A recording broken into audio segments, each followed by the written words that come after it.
கர்த்தரும் மகிமை நிறைந்த தேவனமாயிருக்கிற ஆண்டவர் இயேசு கிறிஸ்துவின் நாமத்தினாலே அவருக்கும் அன்பின் வாழ்த்துக்கள்.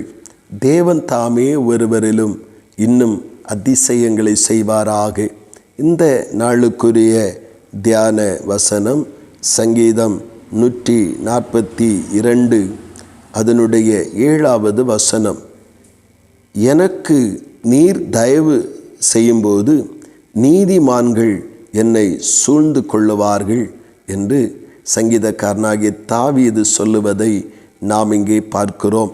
ஆண்டவருடைய நாமத்துக்கு பயந்து நடந்த, தேவனுடைய கட்டளைகளுக்கு கீழ்ப்படிந்து நடந்த இந்த தாவீதுனுடைய வாழ்விலே அநேக உபத்திரவங்களையும் அநேக பாடுகளையும் வேதனைகளையும் அவன் அடைகிற பொழுது, ஒரு காலத்திலே அவன் வீடுகளிலே தங்க முடியாதபடி வனாந்திரங்களிலும் மலைகளிலும் கெபிகளிலும் அலைந்து திரிய வேண்டிய நிர்பந்தம் அங்கே ஏற்படுகிறது. அப்படி ஒரு நாள் ஒரு கெபியிலே போய் உட்கார்ந்திருக்கும் பொழுதுதான் இந்த பாடலை எழுத ஆரம்பிக்கிறார். கர்த்தருடைய நாமத்தினாலே பல விதங்களிலே நெருக்கங்களை சந்தித்த அவர் ஆண்டவருடைய நாமத்தினாலே சொல்லுக, என்னை அறிகிறதற்கு கூட ஒருவர் இல்லை என்று சொல்லி அங்கலாய்ப்பதை நாம் பார்க்க முடிகிறது. அது மாத்திரமல்ல, ஆண்டவருடைய அந்த இரக்கத்திற்காக அந்த தப்ப முடியாத இடத்துல எப்போ வேண்டுமானாலும் எது வேண்டுமானாலும் நடக்கும் என்கிற அந்த இடத்தில் இருக்கிற அந்த தாவீது ஆண்டவரை பார்த்து சொல்லுகிறான், இந்த இடத்துல, இந்த நெருக்கத்தின் மத்தியில் இருக்கிற எனக்கு, இந்த பாடுகள் மத்தியில் இருக்கிற எனக்கு நீர் தயவு செய்ய வேண்டும்.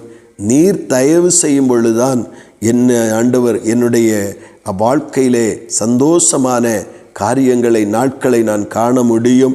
மாத்திரமல்ல, நீர் எனக்கு தயவு செய்யும் பொழுது நீதிமான்கள், உம்மை நேசிக்கிறவர்கள், உமக்கு பிரியமாய் வாழ்கிற மனிதர்கள் என்னை சூழ்ந்து கொள்ளுவார்கள் என்று சொல்லப்பட்டிருக்கிறது. அப்படியானால் இப்பொழுது அவனை சூழ்ந்திருக்கிறதெல்லாம் உபத்திரவங்களும் வேதனைகளும் பாடுகளும் தோல்விகளும் ஏமாற்றங்களும் அழைப்பிற்கு மாறான காரியங்களும் நடந்து கொண்டு அவனை சூழ்ந்திருக்கிறது.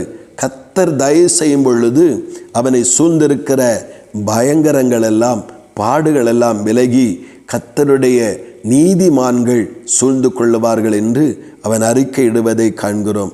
பிரியமானவர்களே, இந்த நாட்களிலும் நாம் இப்படிப்பட்ட ஒரு நெருக்கத்தை, ஒரு ஒடுக்கத்தை, ஒரு கைவிடப்பட்டிருக்கிற அல்லது கலங்கி தவிக்கிற ஒரு வாழ்க்கையை, அநியாயக்காரர்களுடைய பலவிதமான நெருக்குதல்களை நாம் சந்தித்து கொண்டிருக்கலாம். பல விதங்களிலே ஒடுக்கப்பட்டு அலைந்து தெரிய வேண்டிய நிர்பந்தத்துக்குள்ளாக நாம் தள்ளப்பட்டிருக்கலாம்.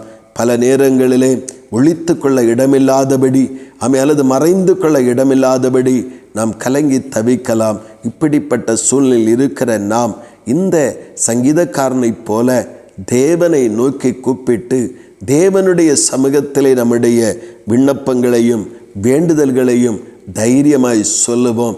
நாம் இருக்கிற நிலை எப்படிப்பட்டது என்பதல்ல, நாம் எந்த நிலையில் இருந்தாலும் யாரை சார்ந்து யாரை நோக்கி கூப்பிடுகிறோம் என்பதுதான் வெற்றிக்குரிய வழியாக அது நமக்கு தோன்ற ஆரம்பிக்கும். இன்றைக்கு இந்த சங்கீதக்காரன் தேவ சமூகத்திலே அமர்ந்து அந்த நெருக்கத்தின் மத்தியிலே தன்னை அறிவார் யாரும் இல்லாமல் இருந்த பொழுதும் கர்த்தரை நோக்கி முறையிட்டு கர்த்தர் தயவு செய்ய வேண்டும் என்று கெஞ்சினது போல இன்றைக்கு நம்முடைய வாழ்விலும் கர்த்தருடைய தயை நமக்குண்டாக, மனித தயவோ மனித இரக்கங்களோ நம்முடைய வாழ்வை சந்தோஷத்திற்கு ஏதுவான இடத்திலே கொண்டு வந்து விடாது.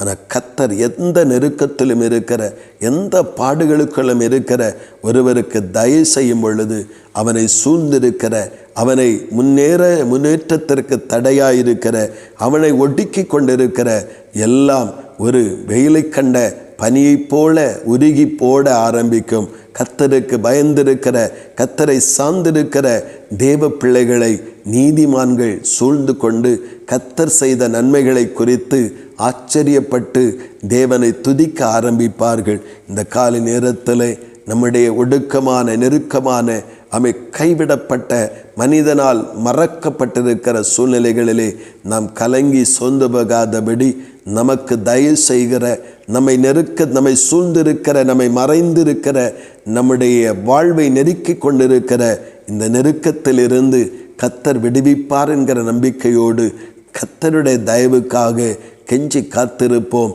கர்த்தர் ஒருவரையும் விட்டுவிடாதபடி, அவரை நம்புகிற ஒருவரையும் அவர் கைவிடாதபடி காத்து ரட்சிப்பது போல நம்மையும் காத்து ரட்சித்து மகிமையினால் கர்த்தருடைய நாமத்தை உயர்த்தவும் மகிமைப்படுத்தவும் பரிசுத்தவான்களோடு தேவனை ஆராதிக்கவும் ஒவ்வொருவருக்கும் தயவு செய்வார். கர்த்தருடைய தயவுக்காய் கெஞ்சுவோம். தேவனே நம்மை நடத்தி ஆசீர்வதிப்பாராக. ஆமீன், ஆமீன். செபிப்போம். பரலோகத்தின் நல்ல ஆண்டவரே, நல்ல இந்த காலை நேரத்திற்காக உமக்கு ஸ்தோத்திரம் தகப்பனே. அப்பா, இந்த தாவீது நெருக்கங்களை சந்தித்த பொழுது, அவனுக்கு மறைந்து கொள்ள இடமில்லாமல் இருக்கும் பொழுது, தயவும் சகாயமும் ஒத்தாசையும் அற்றிருக்கிற நேரத்தில் தகப்பனே, உம்முடைய தயவுக்காக, கர்த்தருடைய இரக்கத்திற்காக கெஞ்சினது போல, காத்திருந்தது போல தகப்பனை நாங்களும் நெருக்கத்தின் கால்களிலே கலங்கி விடாதபடி, தளர்ந்து விடாதபடி கர்த்தருடைய தயவு எங்கள் வாழ்க்கையில் வெளிப்பட்டு எங்களை சூழ்ந்திருக்கிற பயங்கரங்களிலிருந்து நாங்கள் விடுவிக்கப்பட்டு அன்றொரு விசாலம் உண்டாக கர்த்தரையே சார்ந்திருக்க கர்த்தருடைய ஆவியானவர் எங்களுக்கு உதவி செய்யும். கர்த்தருடைய தயவினால் ஆண்டவர் எங்களுக்கு நன்மை உண்டாகட்டும். நாங்கள் விசாலத்தில் நிற்கவும் கர்த்தர் உதவி செய்யும். அப்படி நீங்கள் செய்கிறபடியாய் ஸ்தோத்திரம், இறங்குகிறபடியாய் ஸ்தோத்திரம். இயேசு கிறிஸ்துவின் மூலம் செபிக்கிறோம் ஜீவனுள்ள நல்ல பிதாவே. ஆமீன், ஆமீன்.